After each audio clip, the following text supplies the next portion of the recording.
आप लोग जान चुके होंगे या नहीं जानते तो बता दें कि आज फिर वही हुआ जो पिछले कुछ समय से बार बार होता आ रहा है। नाम बड़े और काम पूरी तरह से जीरो।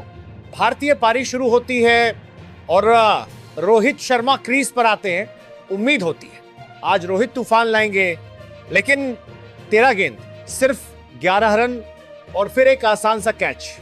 2 चौके मारकर आउट होना यह रोहित शर्मा का स्टैंडर्ड नहीं है। इसके बाद आते हैं कप्तान शुभमन गिल। 18 गेंदों में 23 रन, 4 चौके। लगा कि भाई अब मैच बनेगा, लेकिन नहीं, जेमिसन आते हैं और गिल की पारी का एंड कर देते हैं। फिर एंट्री होती है विराट कोहली की और यहां फैंस की धड़कनें तेज हो जाती है। विराट कोहली ने जिम्मेदारी दिखाई, लेकिन दूसरे छोर से कोई साथ नहीं मिला और दबाव लगातार बढ़ता चला गया। और इसके बाद आए श्रेयस अय्यर, लेकिन आज का दिन उनके नाम नहीं रहा। 10 गेंदों में सिर्फ 3 रन, ना कोई चौका ना कोई लय। फॉल्क्स की गेंद पर क्लार्क को कैच दे बैठे। स्टेडियम में सन्नाटा छा गया। फिर क्रीज पर आए केएल राहुल, एक अनुभवी खिलाड़ी जिससे टीम को संभालने की उम्मीद थी, लेकिन 6 गेंदों में सिर्फ 1 रन और फिर फिलिप्स को कैच। लेनॉक्स की गेंद पर पवेलियन वापसी। अब हालात और बिगड़ चुके थे। यह सिर्फ एक मैच नहीं है, यह सिस्टम की पोल खोलता है। हर मैच में वही चेहरे, वही फ्लॉप शो और फिर भी सिलेक्शन में कोई बदलाव नहीं। कहां है बैकअप, कहां है डोमेस्टिक का परफॉर्मर? क्यों हर बार फेल होने वालों को ही खिलाया जाता है? ये इंटरनेशनल क्रिकेट है भाई, यहां नाम नहीं परफॉर्मेंस चलती है। आज भारतीय बल्लेबाजी पूरी तरह एक्सपोज हो गई। कोई पार्टनरशिप नहीं, कोई इंटेंट नहीं और कोई मैच जिताने वाली पारी नहीं। और फिर हम पूछते हैं हार क्यों गए?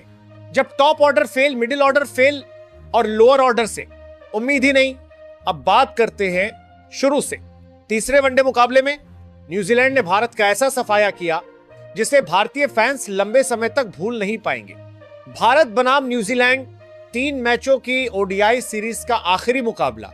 और जब न्यूजीलैंड की पारी खत्म हुई तो एक बात बिल्कुल साफ थी, न्यूजीलैंड के बल्लेबाजों ने भारतीय गेंदबाजों की धज्जियां उड़ा दी। शुरुआत जरूर टीम इंडिया के पक्ष में थी। पहले ही 5 रन पर न्यूजीलैंड के 2 विकेट गिर चुके थे। हेनरी निकोल्स पवेलियन लौट गए। डेवॉन कॉनवे भी सिर्फ 5 रन के स्कोर पर आउट हो गए। इसके बाद विलियंग भी ज्यादा देर क्रीज पर नहीं टिक सके। 58 रन पर न्यूजीलैंड के 3 विकेट गिर चुके थे। उस वक्त ऐसा लग रहा था कि बस अब तो मैच यहीं से भारत की पकड़ में है। लग रहा था कि न्यूजीलैंड को 225 या फिर 250 तक रोक लिया जाएगा। लेकिन दोस्तों, इसके बाद जो आया वो था तूफान, और उस तूफान के नाम थे डेरिल मिचेल और ग्लेन फिलिप्स। तीसरा विकेट गिरते ही इन दोनों बल्लेबाजों ने भारतीय गेंदबाजी पर ऐसा हमला बोला कि हर ओवर में रन बरसने लगे। कुलदीप यादव की पहली गेंद पर डेरिल मिचेल ने जो छक्का मारा वो सिर्फ एक शॉट नहीं था, वो भारतीय गेंदबाजों के हौसले तोड़ने वाला पल था। यहीं से भारत की गेंदबाजी पूरी तरह बिखर गई। अगर बात करें विकेट लेने वाले गेंदबाजों की तो सवाल उठता है, रविंद्र जडेजा आखिरी बार वनडे में विकेट कब ले पाए थे? कुलदीप यादव पूरी सीरीज में फ्लॉप रहे, प्रदर्शन 0। फिर भी हर मैच में वही खिलाड़ी, वही कॉम्बिनेशन, कोई बदलाव नहीं। आज फिर वही हुआ जो पिछले कुछ समय से बार बार होता आ रहा है। नाम बड़े और काम पूरी तरह से जीरो। भारतीय पारी शुरू होती है और रोहित शर्मा क्रीज पर आते हैं। उम्मीद होती है आज रोहित तूफान लाएंगे, लेकिन 13 गेंद, सिर्फ 11 रन और फिर एक आसान सा कैच। 2 चौके मारकर आउट होना यह रोहित शर्मा का स्टैंडर्ड नहीं है। इसके बाद आते हैं कप्तान शुभमन गिल। 18 गेंदों में 23 रन, 4 चौके। लगा कि भाई अब मैच बनेगा, लेकिन नहीं, जेमिसन आते हैं और गिल की पारी का एंड कर देते हैं। फिर एंट्री होती है विराट कोहली की और यहां फैंस की धड़कनें तेज हो जाती है। विराट कोहली ने जिम्मेदारी दिखाई, लेकिन दूसरे छोर से कोई साथ नहीं मिला और दबाव लगातार रन ही रन बनाते हैं। इस बार उन्हें पूरा साथ मिला ग्लेन फिलिप्स का, और दोनों ने मिलकर भारतीय गेंदबाजी की जमकर धुनाई की। अब सवाल बहुत बड़ा है, क्या भारत के पास ऐसे गेंदबाज हैं जो ओडीआई मैच जितवा सके? क्या इन गेंदबाजों में अब भी वो धार बची है? जडेजा को लेकर भी अब सोचना होगा।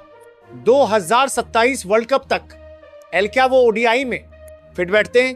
कुलदीप यादव महंगे साबित हो रहे हैं, विकेट नहीं मिल रहे। नीतीश रेड्डी को अब ऑलराउंडर मानना बंद करना होगा और नए विकल्पों की तरफ बढ़ना होगा। लेकिन दिक्कत यह है कि सिलेक्टर्स डोमेस्टिक क्रिकेट पर ध्यान ही नहीं दे रहे। वही 4-5 नाम, उन्हीं को घुमाते रहो, उन्हीं से टीम बनाते रहो। नतीजा, तीसरे वनडे में भारत का पूरी तरह सफाया। न्यूजीलैंड के बल्लेबाजों की जितनी तारीफ की जाए कम है। ग्लेन फिलिप्स की शतकीय पारी और डेरिल मिचेल का शानदार शतक दोनों यादगार रहे। अब गेंदबाजों से तो उम्मीद कम है। अब सारी नजरें थी भारतीय बल्लेबाजों थी, लेकिन एक के बाद एक विकेट गिरते रहे।